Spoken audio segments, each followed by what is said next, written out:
Hey guys, it's me, Cupid. I have schizophrenia. Um, so today I wanted to go over, just kind of wanted to do a storytelling time.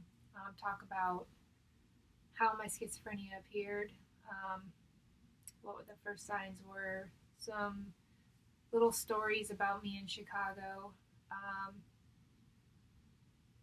some things that happened before my last episode. So I don't know if I'll get to all of them, but I'll see if I can.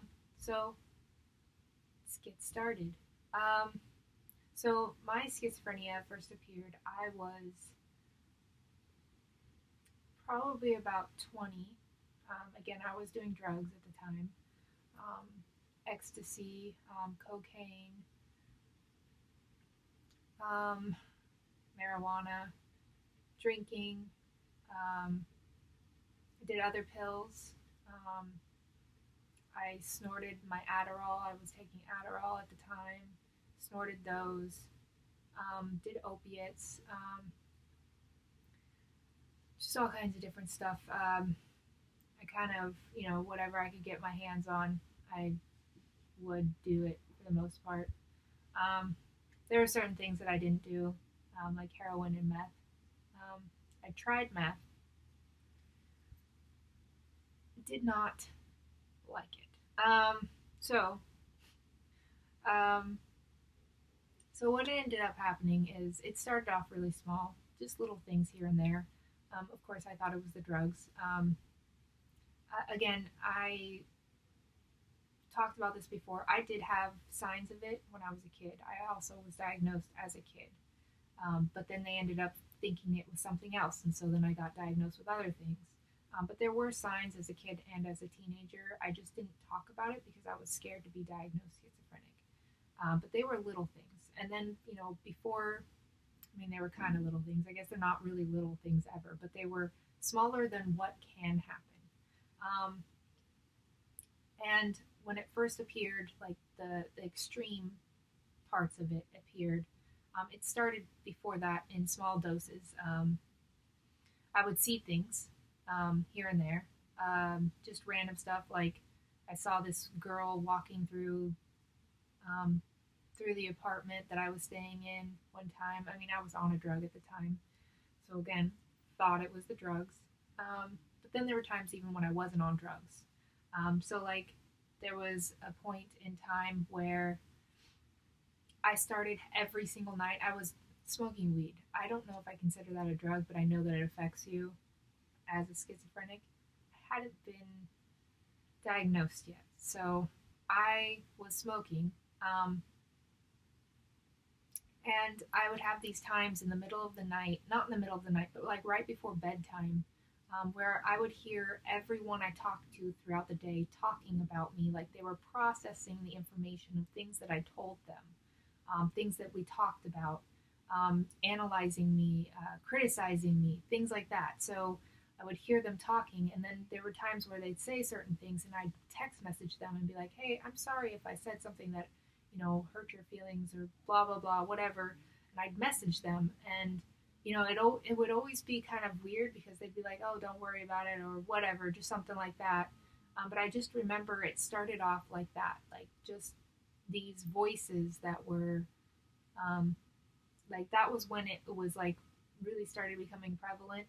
I could see things here and there, but like the voices every single night for a good while there were just like of everyone I knew, which is still how they are, people that I know, um, but just talking about me, and then I stopped doing drugs. Um, I kind of sort of I still was doing certain things, but not like heavily like I was doing. Um, and I was still smoking weed. Um, and when it first started really, really appearing, I started having the sexual stuff. Um, I could hear that was like really like when I was like, oh my god, there's something fucking wrong. That was the moment that hit me. But there was other things like I went to school and there was this girl sitting in the like I was sitting in a car. Um, I was sitting in a car, and it was because I kept having issues being in public. When I was at school, I could hear people talking a lot. Like there was just like I could hear more chatter than was actually happening. So like voices were like everything, like the people talking, like there wouldn't even be that many people there, but it would just be like chatter, like millions of voices instead of like hundreds of voices kind of thing. Um, so it would become so crazy that I would go and I'd sit in my car or my the car that we had, me and my roommate had. Um, so I would go and I would sit in the car just to get away from everything. And there was one day where I was sitting there and I could see this girl in the next car from me, and she was saying things to me. Um, but she wasn't looking at me. But I could see what she was saying, and she was saying these things, and she mentioned me, like I could hear what she was saying, I could see what she was saying, and she was talking. She was talking to me, and it ended up being a girl that I knew, as far as what I could tell. I don't know if that girl was ever sitting there. I don't know if she was ever actually talking to me. I don't know. I don't know if it was real at all. Um, but we had a full conversation together.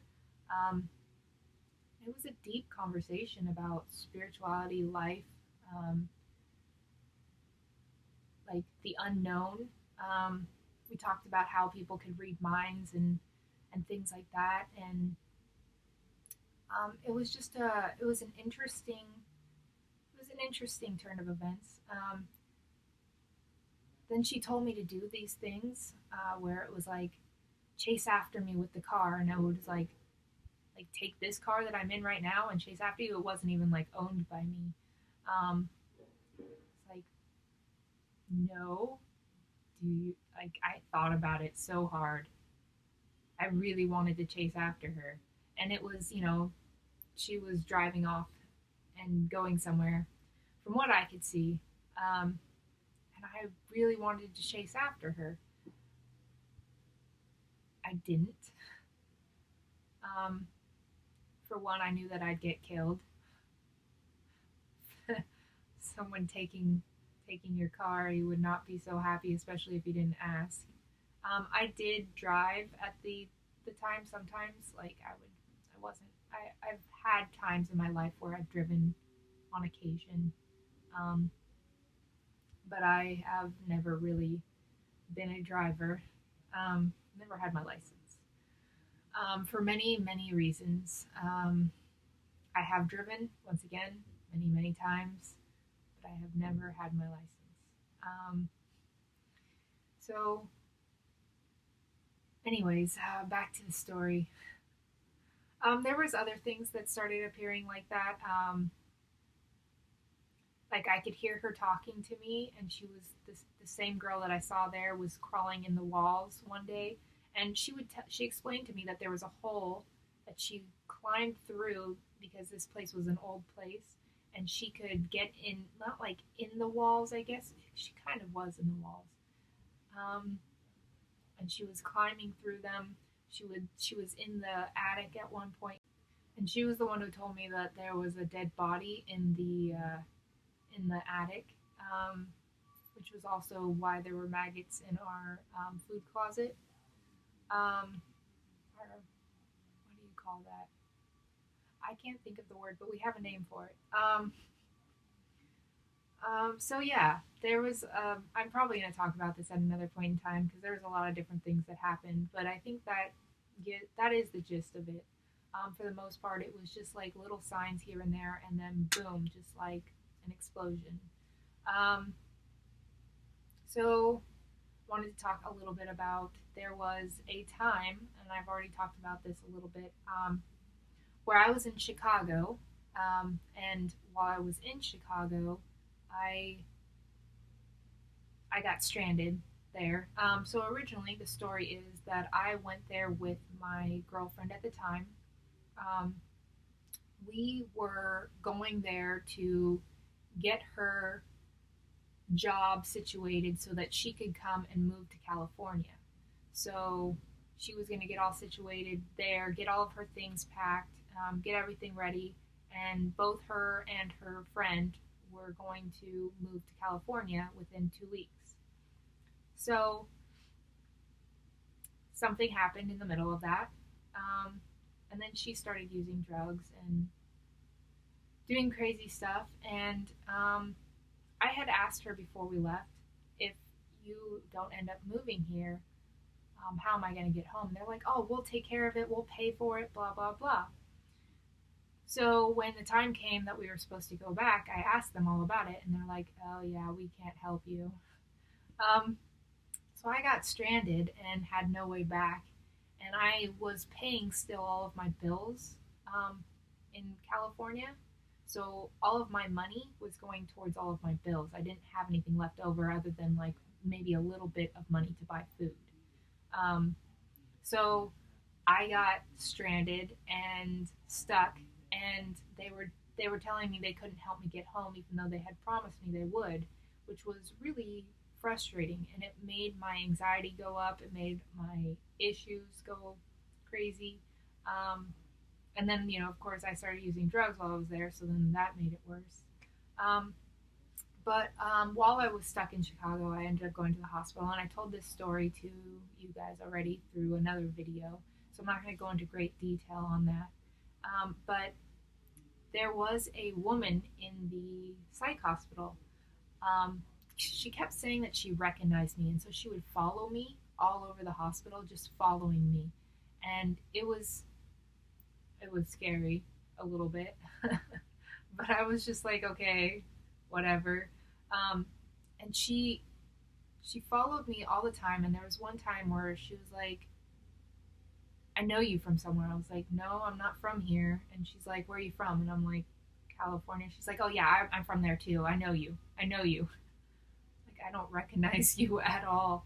Um, so then when I kept saying that I don't recognize you, she started hackling me, like giving me shit.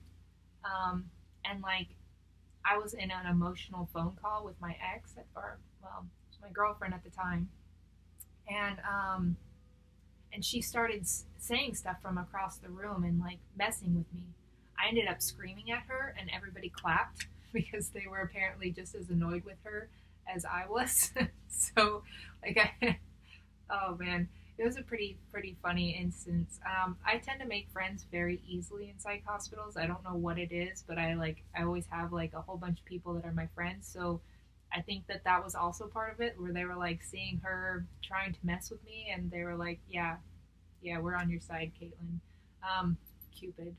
At the time, I wasn't called. Well, I was actually. What am I talking about? I was. So yeah, so that was definitely my story of Chicago. I think that is all that I have time for today, because I was going to tell another story, but I did go into a lot more detail on what happened at the beginning of my first episode.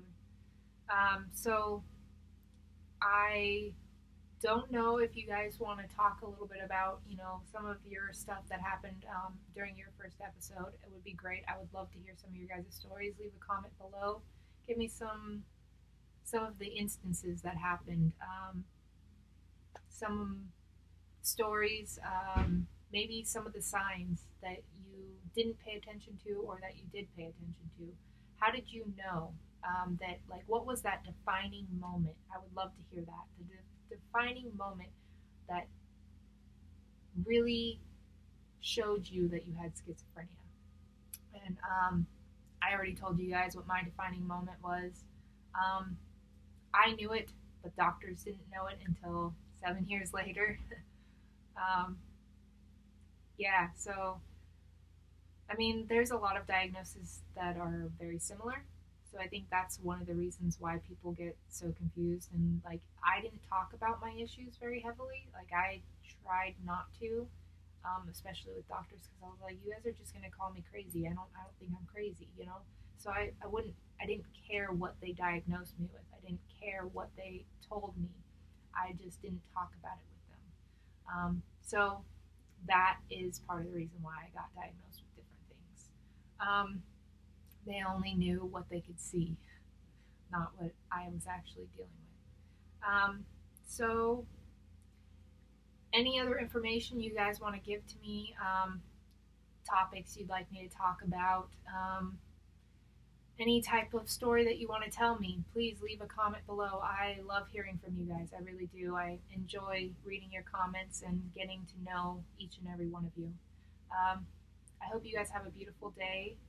Stay wonderful, stay beautiful, stay amazing, stay awesome, stay unique, stay you, and above all else, love yourselves, you guys. Peace and love.